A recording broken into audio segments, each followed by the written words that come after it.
ছাত্রছাত্রী আমার চ্যানেলে এই ভিডিওটি দেখার জন্য স্বাগত জানাই। তোমরা যারা অষ্টম শ্রেণীতে ফার্স্ট সামেটিভ পরীক্ষা দেবে তাদের জন্য পথের পাঁচালী উপন্যাস থেকে গুরুত্বপূর্ণ এসএকিউ এবং তার উত্তর নিয়ে আজকের ভিডিওতে হাজির হয়েছি। আশা করি ভিডিওটি শুরু থেকে শেষ পর্যন্ত মনোযোগ সহকারে দেখবে, তাতে অনেক উপকৃত হবে। যে প্রশ্নের উত্তরগুলো করে দেওয়া হয়েছে অধিকাংশ প্রশ্নগুলো খুবই গুরুত্বপূর্ণ, অর্থাৎ সাজেশন টাইপ প্রশ্ন।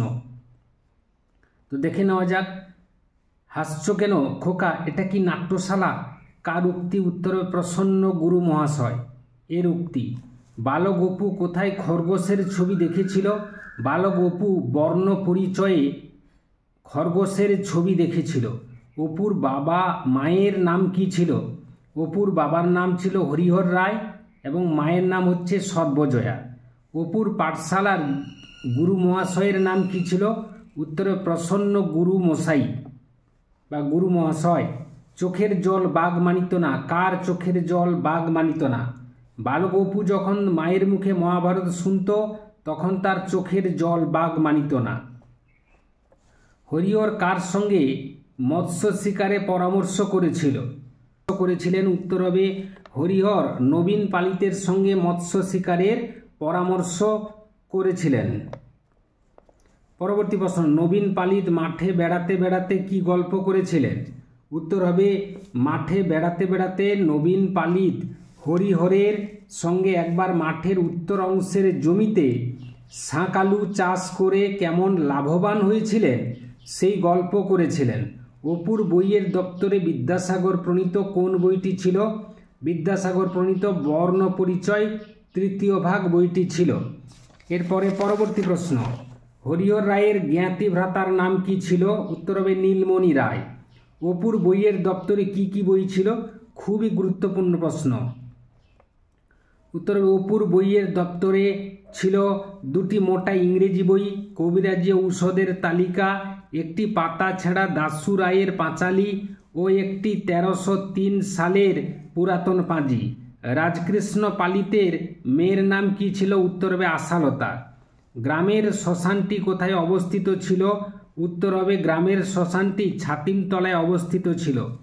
বালক অপু পথে কোন ফলে হাত দিয়েছিল? উত্তর হবে বালক অপু পথে আলকুশি ফলে হাত দিয়েছিল। দুর্গা নারকলের মালাটি কোথায় ফেলেছিল? উত্তর হবে দুর্গা নারকলের মালাটি ভেরান্ডা কচার বেড়া পার করে নীলমণি রায়ের ভিটার দিকে জঙ্গলের মধ্যে ছুঁড়ে ফেলেছিল। সত্যবাবু কে ছিল? উত্তর হবে সত্যবাবু হলেন গাঙ্গুলি মহাশয়ের জামাই। পরবর্তী প্রশ্ন, অপুর বয়স কত? অপুর বয়স হচ্ছে 6-7 বছর। এরপরে 17 থেকে প্রশ্ন, পথের পাঁচালী উপন্যাসের শুরুতে কোন গ্রামের কথা বলা হয়েছে? উত্তর হবে নিশ্চিন্দিপুর গ্রামের কথা বলা হয়েছে। এরপরে 18 নম্বর প্রশ্ন হচ্ছে, অপু দুর্গা কি কি জিনিস হাতে বাড়ি ঢুকেছিল? দুর্গা একটা ঝুনো নারকেল, অপু একটা নারকলের বাগলো হাতে বাড়ি ঢুকেছিল।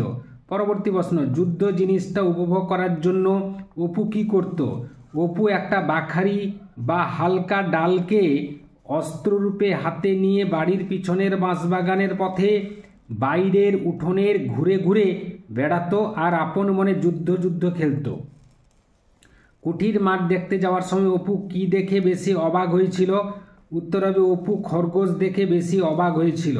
পরবর্তী প্রশ্ন, পথের পাঁচালী উপন্যাসের শুরুতে কোন মাসের নাম উল্লেখ আছে? উত্তর হবে মাঘ মাসের নাম উল্লেখ আছে। পরবর্তী প্রশ্ন, অপুর দিদির বয়স কত? উত্তর হবে অপুর দিদির নাম হচ্ছে দুর্গা, তার বয়স হচ্ছে 10-11 বছর। অপুদের বাড়ির পাশের ভিটেটা কাদের ছিল? উত্তর হবে হরিহর রায়ের জ্ঞাতি ভাতা নীলমণি রায়ের।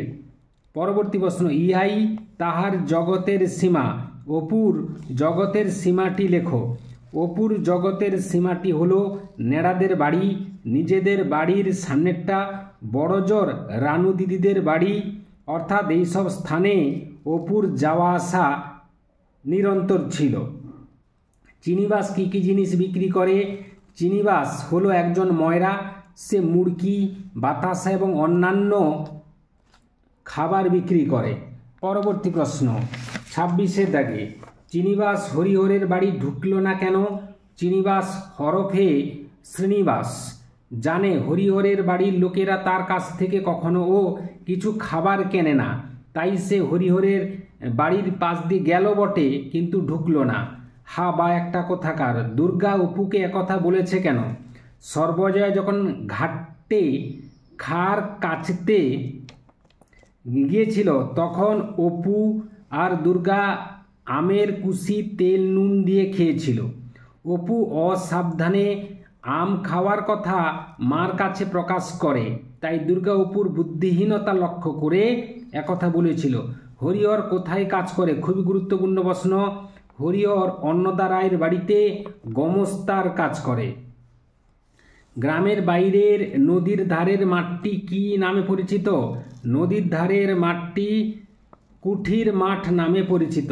পরবর্তী প্রশ্ন, এক্ষুনি হাত চুলকে ফুসকা হবে, কে কাকে একথা বলেছিল? হরিহর রায় তার ছেলে অপুর উদ্দেশ্যে একথা বলেছিল। পরবর্তী প্রশ্ন, অপু অশ্বত্থ গাছের দিকে তাকিয়ে কি ভাবত?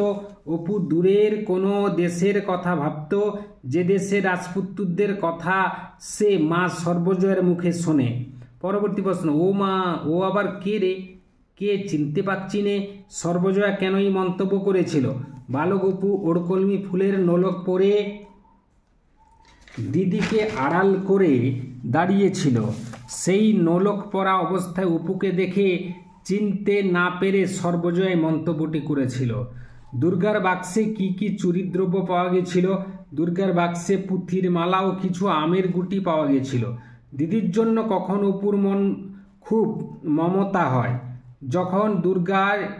যখন দুর্গার মাথার রুক্ষ চুল ধরে কিলচড় মারছিল সর্বজয়া, তখন দিদির জন্য অপুর খুব মমতা হয়। অপু দুর্গার পাওয়া হিরে আসলে কি ছিল? উত্তর হবে বেলোয়ারি কাঁচ। দেশভ্রমণ বাতিগ্রস্ত মানুষটি কে ছিলেন? রাজকৃষ্ণ সান্যাল ছিলেন দেশ ভ্রমণ বাতিগ্রস্ত মানুষ। যাহা তাহার জীবনের একটি নতুন অভিজ্ঞতা।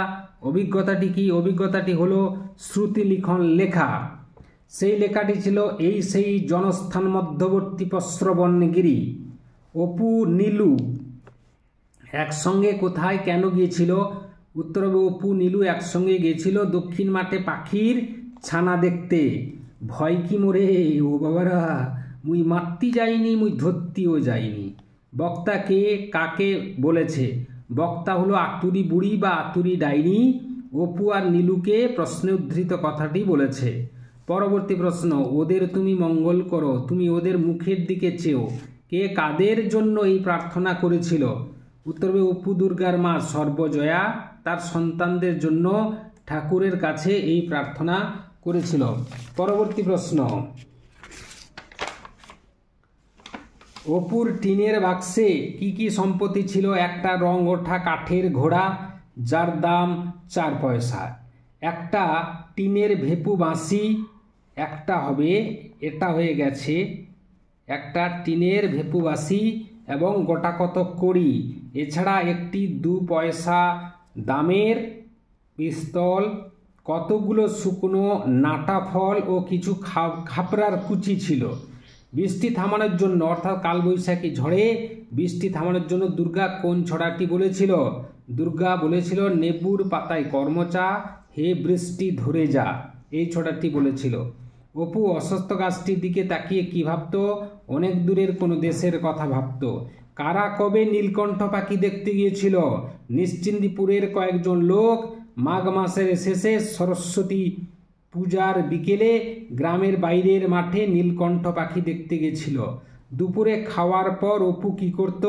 দুপুরে খাওয়ার পর অপু হাতের লেখা ক খ লিখতে লিখতে মন দিয়ে মায়ের মুখে মহাভারতের গল্প শুনত। অপু নারকেলের মালা দিয়ে কি করবে? অপু নারকেলের মালায় তেল ঢেলে আনবে কচি আম খাওয়ার জন্য। পরবর্তী প্রশ্ন, বাড়ির উঠোনে দুর্গা কি ব্রত করেছিল? বাড়ির উঠোনে পেঁপে তোলায় দুর্গা পুণ্যিপুকুর ব্রত করেছিল। অপু যখন পাঠশালায় পৌঁছেছিল তখন গুরু মহাশয় কি করছিলেন? গুরু মহাশয় তার দোকানের মাচায় বসে দাঁড়ি পাল্লায় সৈন্ধব লবণ ওজন করে কাউকে দিচ্ছিলেন। এরপরে পরবর্তী প্রশ্ন রয়েছে, সেজ বউ কোন পুজোর জন্য চিনিবাসের থেকে মুড়কি সন্দেশ কিনেছিলেন দশহরা পুজোর জন্য। অপু কর্ণকে চিরদিনের কৃপার পাত্র মনে করেছে কেন? এক অসহায় পরিস্থিতিতে পড়ে মহাবীর কর্ণের মৃত্যু হয়েছিল বলে অপুর মনে হয়েছে কর্ণ চিরদিনের কৃপার পাত্র। বাবার কাছ থেকে দেখিস রথের সময় 4টে পয়সা নেব। দুর্গা কেন এই পরিকল্পনা করেছে? চিনিবাসে ময়রার কাছ থেকে লোভনীয় মিষ্টি কেনার টাকা অপু দুর্গার ছিল না, তাই দুর্গা আসন্ন মেলায় মুড়কি কিনে খাওয়াবে বলে অপুকে আনন্দ দিতে এমন পরিকল্পনা করেছে। পাঠশালা কখন বসত? কতজন ছেলে মেয়ে পড়তো? পাঠশালা বসত অর্থাৎ প্রসন্ন গুরু মহাশয়ের পাঠশালা বসত বিকেলবেলা। পাঠশালায় সব শুদ্ধ 8-10টি ছেলে মেয়ে পড়তে আসতো। আমাকে ছেড়ে দাও কে কাকে বলেছিল? অপু আতুরি ডাইনি বুড়িকে কথাটি বলেছিল। পরবর্তী প্রশ্ন, দুর্গা আমের কুশি জ্বালানোর জন্য অপুকে কি করতে বলেছিল? আমের কুশি জ্বালানোর জন্য দুর্গা অপুকে মায়ের হেঁসেল থেকে একটু নুন আর তেল আনতে বলেছিল। শেষ প্রশ্ন, অপুর মহামূল্যবান সম্পত্তি কিসে থাকতো? অপুর মহামূল্যবান সম্পত্তি একটা ডালা ভাঙা ছোট টিনের বাক্সে থাকতো। এই ছিল আজকের ভিডিও। আশা করি ভিডিওটি ভালো লেগেছে। লাগলে অবশ্যই একটা লাইক করে দাও, শেয়ার করে দাও। চ্যানেলে নতুন হয়ে থাকলে চ্যানেলটি অবশ্যই সাবস্ক্রাইব করে চ্যানেলের পাশে থাকো। ভিডিওটি এতক্ষণ ধরে দেখার জন্য ধন্যবাদ রইল। নেক্সট ভিডিও আবার তোমাদের সঙ্গে দেখা হচ্ছে।